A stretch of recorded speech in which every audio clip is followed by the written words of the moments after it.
जय शिवराय। महाराष्ट्र का बहुत ही ज्वलंत और बहुत ही गंभीर जो प्रश्न आज आया हुआ है वो है मराठा रिजर्वेशन का। मराठास को रिजर्वेशन की मांग बहुत पुरानी है, 1980 से ये मांग शुरू है और 2021 साल हो गया है और मराठास को अभी तक आरक्षण नहीं मिला है। इसके बारे में अगर हम शांति से सोचें तो आपको समझ आएगा कि जो भारतीय संविधान ने शुरुआत में यह कहा था कि हम सिर्फ 10 साल के लिए कुछ वर्गों को पिछड़ा होने की वजह से आरक्षण देंगे, वो आगे नहीं निभाया गया। आगे जाकर के 10 साल के ऊपर हो गए, 20 साल हो गए, 30 साल हो गए, 40 साल हो गए, 70 साल हो गए, अभी तक उन लोगों को आरक्षण दिया जा रहा है। और ये आरक्षण देने की वजह यह बोली जाती है कि ये लोग अभी भी पिछड़े हैं।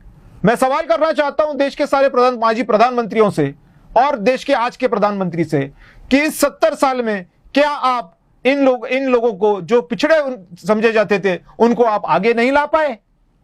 तो अगर आप 70 साल में इन लोगों को आगे नहीं ला पाए तो इसका क्या भरोसा है कि आने वाले सालों में भी आप इनको आगे ला पाएंगे?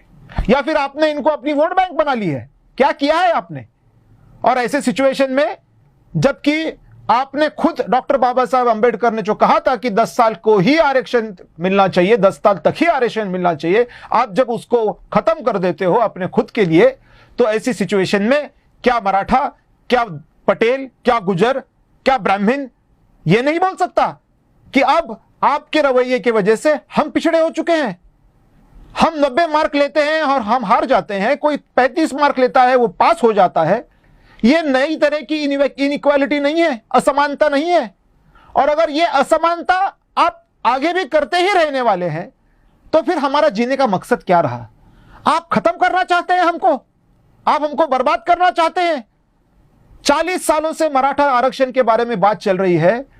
अन्ना साहब पाटिल जो हमारे एमएलए थे पहले, उन्होंने आत्महत्या कर दी क्योंकि उस समय भी आप जैसे लोगों ने उनका सुना नहीं। उसके बाद हर बार मराठा समाज ने कोशिश की कि उनको आरक्षण मिले, क्योंकि एक तो जो आरक्षित लोग थे वो आप आगे लाने को तैयार नहीं हो और दूसरा जो आगे हैं उनको पीछे ढकेलने में लगे हुए हो।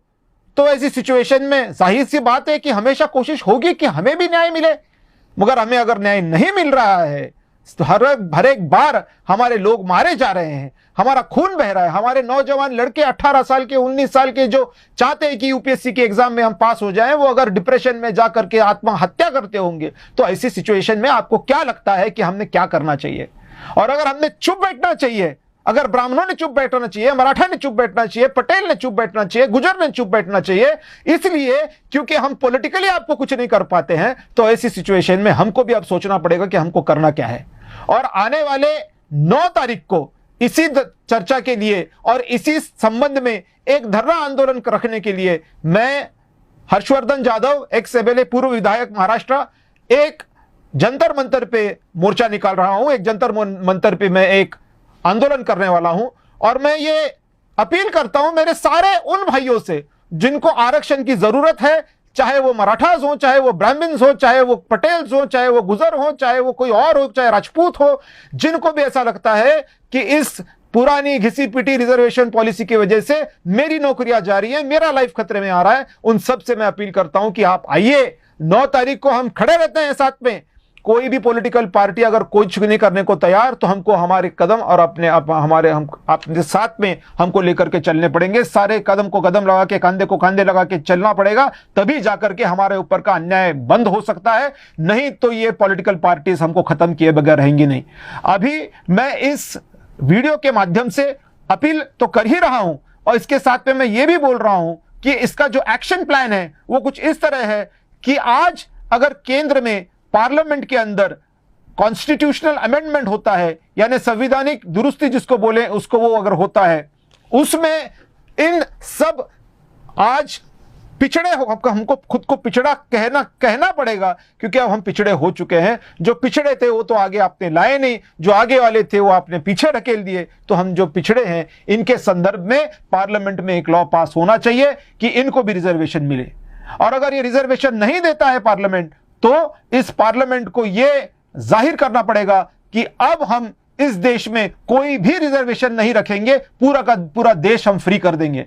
जिस तरह दिल्ली हाईकोर्ट ने कहा है, उच्च न्यायालय ने कहा है सर्वोत्तम कि इस देश के अंदर यूनिफॉर्म सिविल कोड होना चाहिए, तो यूनिफॉर्म सिविल कोड सिर्फ धर्म के बारे में नहीं तो जात के बारे में भी होना चाहिए, क्योंकि ये यूनिफॉर्म सिविल कोड जो है, समान नागरिक कायदा जो है, ये इस धरती पर कॉन्स्टिट्यूशन में, संविधान में इसको जगह दी गई है कि इसमें से समानता का उगम हो और पूरे देश में सारे भाईचारे से रहे, सारे बंधु भाव से रहे, सारे प्रेम भाव से रहे।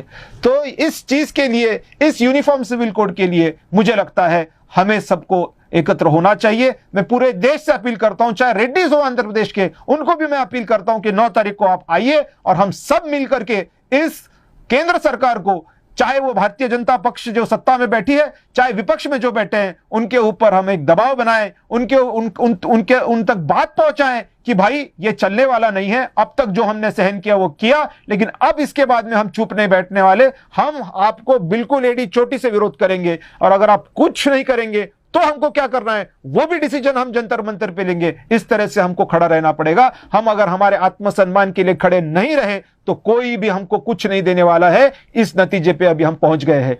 40 साल से, मैं फिर एक बार दोहराता हूं, 40 साल से मराठा लोग बोल रहे हैं हमको रिजर्वेशन दो, 40 साल से जाट बोल रहे हैं हमको रिजर्वेशन दो, 40 साल से रेड्डी बोल रहे हैं हमको रिजर्वेशन दो। किसी को कुछ नहीं मिला है हाथ में। जो पुराना रिजर्वेशन पॉलिसी है वही चलता जा रहा है। इसको रोकना है तो 9 अगस्त को आना है, और 9 अगस्त को आने के बाद में इस जंतर मंतर पे इस देश के संविधान को बदलने के लिए, डॉक्टर बाबा साहब अंबेडकर को मानने के लिए, उन्होंने जो प्रोविजन रखा था उसको अमल में लाने के लिए हमको एक साथ खड़ा रहना पड़ेगा। आप आएंगे ऐसा मैं विश्वास रखता हूं, और आप जरूर आए। एक तो इस देश को जिनको जिनको रिजर्वेशन चाहिए, आरक्षण चाहिए, उनको आरक्षण दिया जाए या आरक्षण मुक्त भारत किया जाए। इस डिमांड के लिए आप 9 तारीख को सबके सब नौजवान जमा हो जंतर मंतर पे, ये आपसे अपील करता हूं। और जो जमा नहीं हो पाए वो अपने अपने फेसबुक पे, ट्विटर पे, सोशल मीडिया पे इसके बारे में प्रचार प्रसार करें। और जो भी दानशूर व्यक्ति है वो अगर वो दान कर सके कुछ, तो वो भी हमको उपयोग में आएगा, क्योंकि वहां पे अगर कुछ खर्चा हुआ उसमें भी हम किसी दानशूर व्यक्ति का दान ले सकेंगे। तो इसी को लेकर के 9 तारीख को हम लोग मिलते हैं, हमारे जस्टिस के लिए, हमारे खुद के स्वाभिमान के लिए, हमारे खुद के जीवन के लिए। हम सब एक होएंगे 9 तारीख को। धन्यवाद, धन्यवाद। जय हिंद। इससे लेकर शहर तक हर खबर आप तक। सब्सक्राइब कीजिए औरंगाबाद तक। Like, subscribe and press the bell icon.